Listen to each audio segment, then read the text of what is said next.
Medicina legal. Vamos a proseguir entonces con el estudio de la medicina legal traumatológica, el estudio de las lesiones, el estudio de las heridas. Hemos ido avanzando en materias que, como se dijo al comienzo de este curso, tiene que ver con elementos que van más allá de las ciencias del derecho y que se está viendo en lo que ya llevamos de estudio, en cómo estas ciencias de la biología, la física y la química, e incluso de la naturaleza, como puede ser, ¿no es cierto?, cuando se une la célula masculina con la femenina y dan origen a un nuevo ser, cómo entonces estos elementos que vienen de otras áreas del conocimiento tienen que aportarnos los antecedentes necesarios para resolver un problema de derecho, básicamente un problema de derecho positivo, un problema legal. Y entonces, todas estas cosas que de repente uno podría decir, oye, ¿y para qué en estos apuntes como que se ahonda un poco en ciertos aspectos de la biología o de la física, etcétera, o se dan algunas explicaciones de la química? Es porque aunque sean muy rudimentarias, que de hecho lo son absolutamente necesarias para que ustedes, cuando el día de mañana ejerzan la profesión, puedan hacerle al perito preguntas. Preguntas que puedan hacerle tanto en el lugar en que ocurrieron los hechos, en la escena del crimen, como en el tribunal, para que puedan objetar un informe de perito. Cuando estudiamos la medicina legal tanatológica, es decir, esa parte de la medicina legal que estudia el cadáver, el cuerpo humano muerto, en donde se ha establecido que más o menos en Chile el proceso de endurecimiento del cadáver empieza a las 3 horas, más o menos, una media entre Arica y Punta Arenas. Si ustedes no saben y ustedes se han acercado al cadáver y lo han tocado, y no lo encuentran que todavía el cadáver está tieso, duro, significa que todavía no ha terminado ese proceso de relajación de los músculos que lleva al endurecimiento del cadáver. Entonces, ¿cómo le van a preguntar al médico legista algo? Porque si se dan cuenta de eso y saben más o menos que el proceso de endurecimiento comienza a la 3.ª hora, entonces si ustedes encuentran duro el cadáver y el perito dice que cuando está practicando su examen que el cadáver tiene ya recién 1 hora o media hora o qué sé yo, y ustedes dicen, pero si está duro, ya debe tener por lo menos 3 horas. ¿Entienden? Eso es en todos los aspectos. Necesitamos tener en esta materia, evidentemente, algún tipo de conocimiento que incluso de repente se lo leo de aquí de los apuntes que hemos ido entregando porque son necesarios. Que ustedes los pueden ahondar. Ahora la literatura, si hay algo que sobra, es literatura, en todo, en todo. Así es que esa es la idea. Seguimos entonces dentro de la medicina legal traumatológica, estudiando ahora las quemaduras.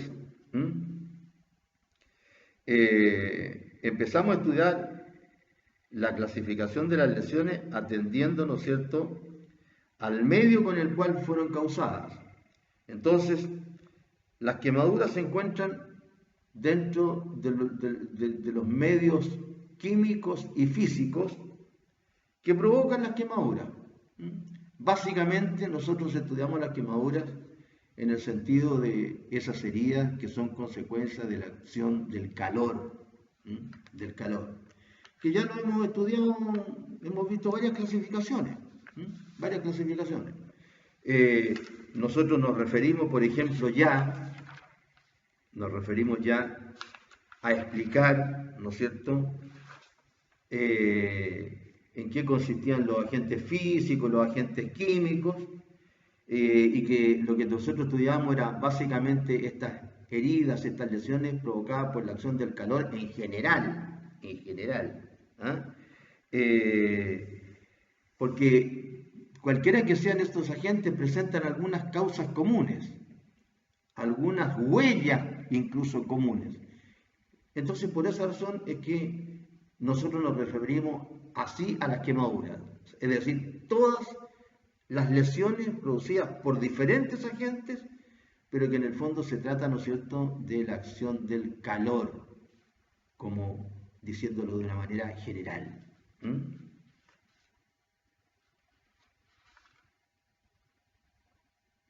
Y lo interesante es que se trata, ¿no es cierto?, de lesiones provocadas en los tejidos vivos, básicamente, no únicamente, en los tegumentos, tegumentos, concepto que se refiere básicamente a toda la piel que cubre todo nuestro cuerpo, a los vellos y a los pelos, a los vellos y a los pelos, y que son muy ricos en una sustancia que se llama queratina. Hablamos de la clasificación de las quemaduras, desde el punto de vista clínico hablamos de las quemaduras en primer grado, segundo grado, tercer grado y cuarto grado, dependiendo, ¿no es cierto?, de la zona de la piel que afectaban, empezando desde el exterior, ¿no es cierto?, la piel, epidermis, ¿no es cierto?, después cuando se afectaba un poquito más abajo, la dermis, después un poquito más abajo, el tejido celular subcutáneo y la aponeurosis musculares, un poquito más abajo los músculos, mejor que más abajo, más adentro de nuestro cuerpo, y al final los huesos, ¿no es cierto?, los huesos. Y por eso que cuando se hablaba solamente de la quemadura de primer grado, se hablaba del eritema, del eritema. Cuando se hablaba de las de segundo grado, se hablaba del flictenas. Cuando se hablaba de las de tercer grado, se hablaba de las escaras. Y cuando se hablaba de las de cuarto grado, básicamente se hablaba de la carbonización, es decir, se hablaba de tejido muerto. De tejido muerto. Después hablamos, ¿no es cierto?, de que eran numerosos los factores físicos que provocaban quemaduras. Y mencionamos la radiación solar, las llamas y materias inflamables, los líquidos calientes o hirvientes, los gases en ignición, los vapores en ignición, los cuerpos sólidos calientes o al rojo, e incluso finalizamos con las quemaduras causadas por el frío. Y ahí las explicamos, en qué consistían, y básicamente yo les conté hasta lo que le pasaba a los soldados en la guerra, ¿no es cierto?, del Pacífico, a los soldados chilenos, que muchos, ¿no es cierto?, sufrían de este tipo de quemaduras, y a consecuencia de ello, ¿no es cierto?, como se produce a diferencia del calor una vasoconstricción, el calor provoca vasodilatación, lo que provoca a su vez, ¿no es cierto?, la evaporación de los líquidos del cuerpo, como lo vamos a ver más adelante, en una de las formas de producir uno de los shocks que provoca la muerte, que lo vamos a ver a continuación. Como en el caso de las quemaduras provocadas por el frío era todo lo contrario.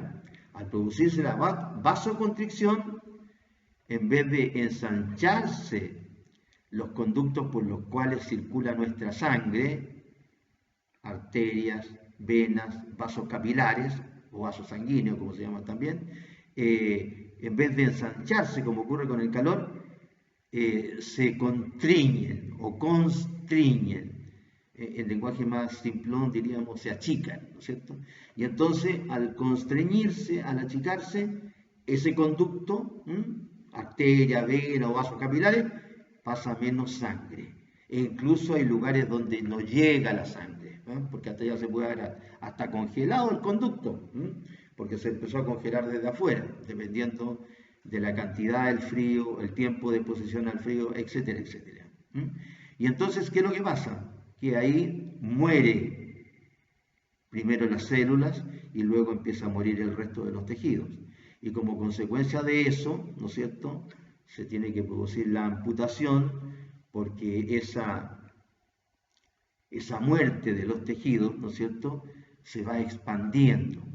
y produce una enfermedad, por ejemplo, que se llama gangrena, que si uno no la ataja a tiempo, la gangrena puede ir, ¿no es cierto?, consumiendo otras partes del cuerpo humano hasta que hace, ¿no es cierto?, la vida intolerable, dependiendo de, ¿no es cierto?, qué tipo de partes del cuerpo humano vaya alcanzando. Pues si ya empieza a alcanzar ciertos órganos indispensables para la vida, bueno, ahí se habría terminado todo, ¿no es cierto? Bien, entonces ahora vamos a empezar a hablar algunas cosas respecto, ¿no es cierto?, de la muerte por quemaduras, de la muerte por quemaduras. Qué interesante en relación con la muerte por quemaduras. Lo interesante acá es que importa más la extensión de la quemadura que la profundidad de la quemadura. Esto en general, pues, ¿no es cierto? Porque si la quemadura es en el corazón, ¿no es cierto? La profundidad y le llega al corazón y se quema el corazón, bueno, ¿no es cierto? O si se queman los riñones, sí, pero en general se dice. También si a una persona se le quema todo el cráneo, ¿no es cierto? Se le quema el cerebro, también se murió, ¿no es cierto? Pero en general, comparándolo con los otros tipos de heridas, aquí importa la extensión, la extensión. Y entonces se dice que más o menos cuando se ha quemado un tercio de la superficie del cuerpo humano, las posibilidades de sobrevivir son muy remotas. Son muy remotas. Hay gente que ha sobrevivido. La ciencia de la biología y por ende de la medicina cada día avanzan más. Así que ahora hay técnicas, hay medicamentos, etcétera, ¿no es cierto? Incluso cuestiones que contradicen lo que existía antes. Antes, cuando alguien se quemaba de una quemadura leve, digamos, que afecta, un eritema, que afecta solamente la epidermis, se decía, no se eche agua, no se eche agua, y ahora no se echa agua fría.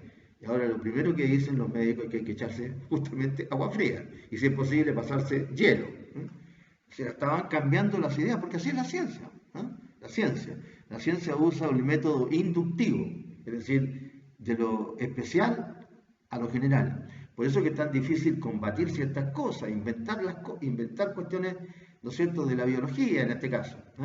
Como por ejemplo ahora un remedio, una vacuna para esta pandemia, el coronavirus que nos está matando.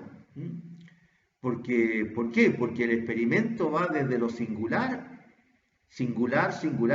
hasta llegar a una hipótesis general. No es como nosotros que nuestras normas van al contrario, método deductivo, de lo general a lo singular. La ley, ¿no es cierto?, de aplicación general, salvo algunas leyes excepcionales que son para personas particulares. Ciertas leyes que conceden una pensión de gracia, pero en general todas las leyes son para la mayoría de la gente. Bien, entonces, la quemadura depende más de la extensión que de la profundidad. Habitualmente o normalmente las gentes que mueren a consecuencia de las quemaduras mueren a consecuencia de un shock. Mueren a consecuencia de un shock. Mueren a consecuencia de un shock. Son dos los shocks más característicos. El shock neurogénico, está también el shock hipovolémico, y la causa más frecuente de las quemaduras es la infección. O sea, estos dos shocks y la infección. Claro, muchas veces, ¿no es cierto?, dependiendo de la superficie quemada, la persona resiste durante mucho tiempo, pero a veces ¿cómo se llama? Esta infección es irreversible. Y el problema de la infección, producto de las quemaduras, como todas las infecciones, y sobre todo dependiendo de los lugares afectados por la infección, va avanzando. Si no se logra parar la infección sigue avanzando. Y en consecuencia la muerte es casi segura. Entonces tendríamos que decir algunas cuestiones respecto del shock neurogénico y del shock hipovolémico. Tienen ciertas características particulares cada uno de ellos, pero en general deberíamos decir que el shock es una condición de este proceso, ¿no es cierto?, que puede producir o impedir que circule la sangre o hacer que disminuya la sangre y por ende el corazón se encuentra como inhabilitado para bombear la cantidad de sangre que necesita el cuerpo humano para poder vivir, o se trata de un dolor tan tremendo, en el caso del otro shock, del hipovolémico, se trata de un dolor tan tremendo que hace que las hormonas se liberen de una manera tan violenta, tan acelerada, que el cuerpo no resista, ¿no es cierto?, esta verdadera explosión de hormonas y por ende el cuerpo colapsa y se muere. Está mejor explicado aquí, así que vamos a ir incluso leyendo algunas partes para que quede mejor explicado, pero en general en eso consisten estas cuestiones. Y después, ¿no es cierto?, de los shocks estos, viene la infección, como dije, que se señala que es la mayor causa de muerte, hablando de las quemaduras.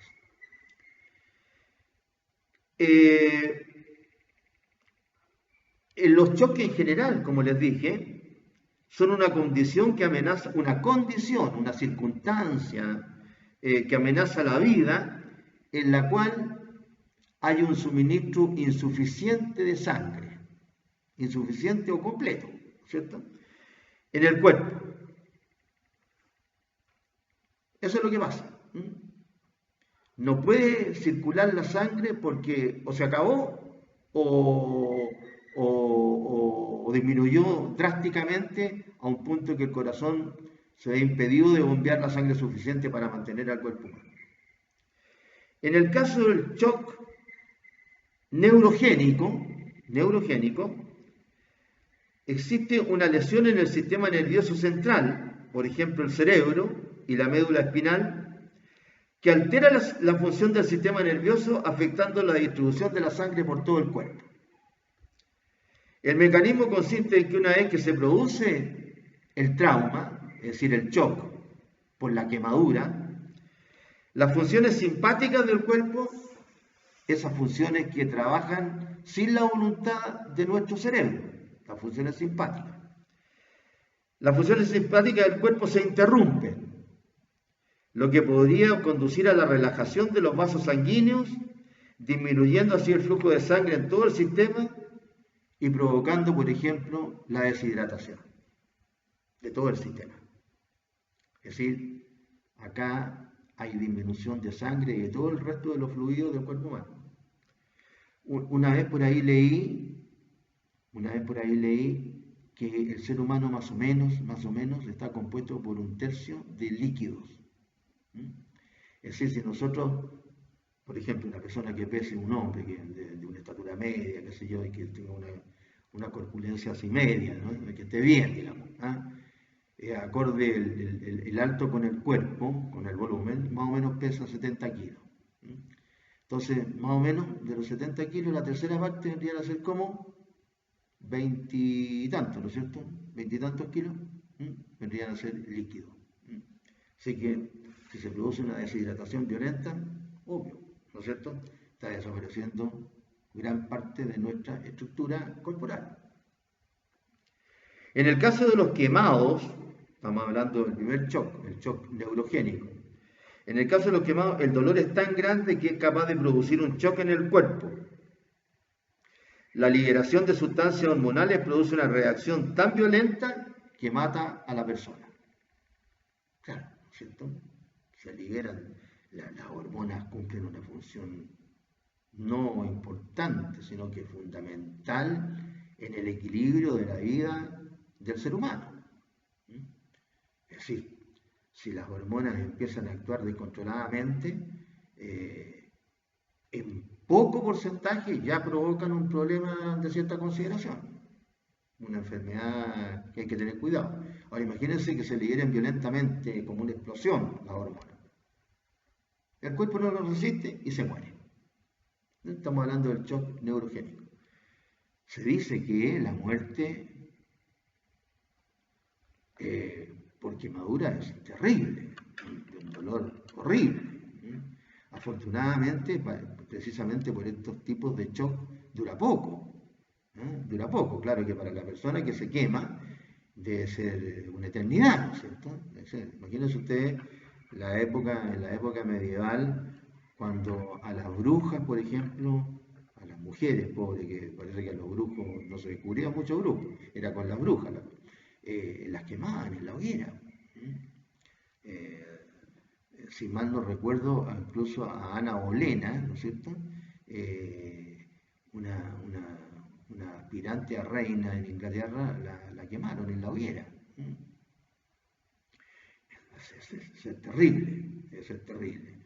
Por eso que también el cuerpo humano, que es tan sabio, actuando por sí solo, busca formas de terminar consigo mismo, el cuerpo humano, ¿no es cierto?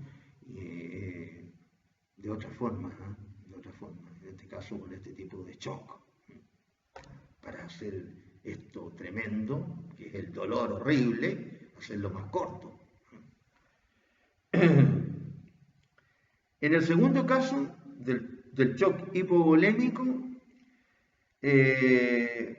la pérdida de líquidos internos o la disminución de la masa de hematíes.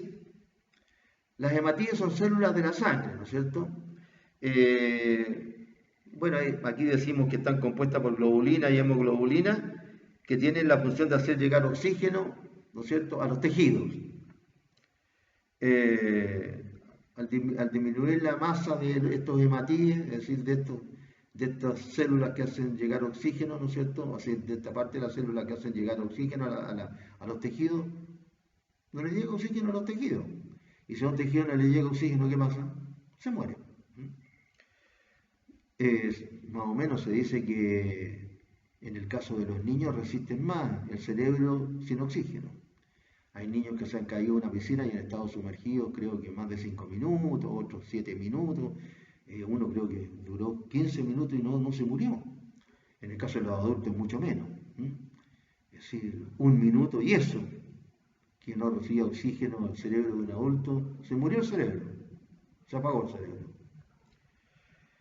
Entonces, pérdida de líquido interno, disminución de la masa de hematíes y disminución de plasma sanguíneo, ¿no es cierto? Uno de los componentes de la sangre, el plasma, por hemorragia o por la disminución del volumen plasmático, entre cuyas causas principales se encuentran las quemaduras extensas. ¿Sí? Se señala, así como ejemplo, que las quemaduras extensas provocan este tipo de shock, el shock hipovolémico. Disminución en el fondo del fluido del cuerpo. De lo más importante, la sangre y otros líquidos que tenemos que son tan importantes en un momento determinado, como por ejemplo la falta de agua. Claro, no actúa tan rápido como la falta de sangre, pero a los días llevan a muerte también. Se desarrolla este shock hipovolémico cuando el volumen sanguíneo circulante baja a tal punto que el corazón se vuelve incapaz de bombear suficiente sangre al cuerpo.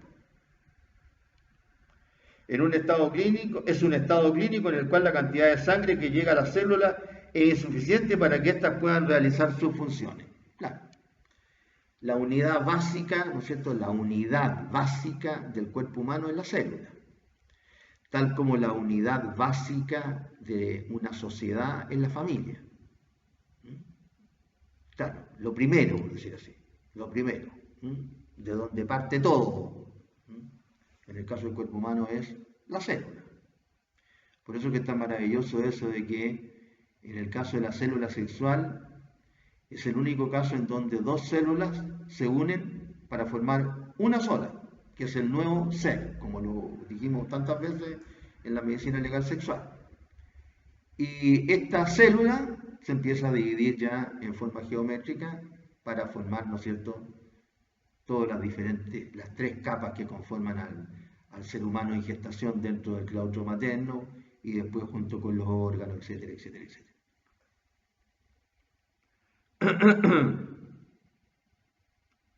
y la infección que constituye, y decimos acá, la última y más habitual causa de muerte, la infección. De eso es de lo que los médicos, ¿no es cierto?, que tratan esta enfermedad, y que afortunadamente tengo entendido que en Chile hay muy buenos hospitales. Bueno, en general Chile, la medicina en comparación con otros países de Latinoamérica está bastante adelantada, ¿eh? El problema es que desafortunadamente no llega a todo, en el sentido de cubrirlo con todo su adelanto a todos nuestros habitantes, pero en general está bastante desarrollada. Por eso que hay muchas técnicas ahora relacionadas con cómo se cubre la piel de un quemado extremo para que no sufra infecciones, qué tipo de medicamentos se le entregan, etcétera, etcétera. Se ha avanzado mucho en esta materia. Tenemos que tocar un tema que tiene que ver con las quemaduras, y que es la electricidad. La electricidad que actúa por varias vías. Es decir, podemos sufrir quemaduras por electricidad de diferentes tipos. Si por ejemplo estamos al lado de una estufa eléctrica que está prendida, ¿no es cierto?, ponemos la mano y nos quemamos. Ahí, ¿no es cierto?, así actúa el calor. En otro caso, a lo mejor tocamos un cable, no sé, nosotros estamos haciendo tierra o estamos pisando algo de agua y nos pega un golpe, etcétera. Entonces tenemos que decir algo relacionado con cómo actúa la electricidad. ¿Y qué es lo que nos provoca a nosotros la electricidad cuando está pasando por nuestro cuerpo? Nosotros, cuando nos llega la electricidad desde algún conductor, desde algún elemento externo a nuestro cuerpo, nosotros precisamente actuamos como conductores de la electricidad que tiende a irse hacia el centro de la Tierra. Por eso que se dice que nosotros no estamos haciendo tierra, es decir, no atajamos la electricidad, somos conductores. Y mientras somos conductores, mientras está pasando la electricidad por nosotros, nos está causando el daño que nos causa. ¿Por qué? Porque altera básicamente, ¿no es cierto?, los músculos del cardiorrespiratorio. Es decir, mientras está pasando la electricidad, los músculos del corazón, de los pulmones, del diafragma, de todo lo que es el cardiorrespiratorio, empiezan, ¿no es cierto?, a alterarse. No empiezan a trabajar bien. ¿Y qué pasa ahí? Se provoca la muerte por electricidad. Si no alcanza a producirse la muerte, se pueden producir lesiones solamente, pero en muchos casos se alcanza la muerte. ¿Se acuerdan ustedes de manera simpática cuando dieron una de las primeras, creo que es la primera esa de esta película tan entretenida por los efectos de las películas que hay ahora, esa de Parque Jurásico, en una que el niñito, ¿no es cierto?, estaban sin electricidad los cables de alta tensión y iban 3 personas, un hombre con 2 niños, un niño y una niña que era más grandecita, y el niñito se había atrasado porque como era el más chico le costaba más subirse los cables, y de repente llegó la electricidad y ¡pum!, lo tiró al niñito y el niñito quedó con el pelo parado, todo el pelo parado. Es una de las características, vamos a ver acá, que se mencionan de ese tipo de cosas. Y el pelo, ¿no es cierto?, que se eriza, ¿no es cierto?, o se cae, y salen pigmentaciones en la piel, etcétera. Claro, esto era película, ¿no es cierto? Lo tiró, no sé cuántos metros lo tiró, desde una altura más o menos, y el niñito no le pasó nada, pero bueno, pero ahí más o menos hay una demostración.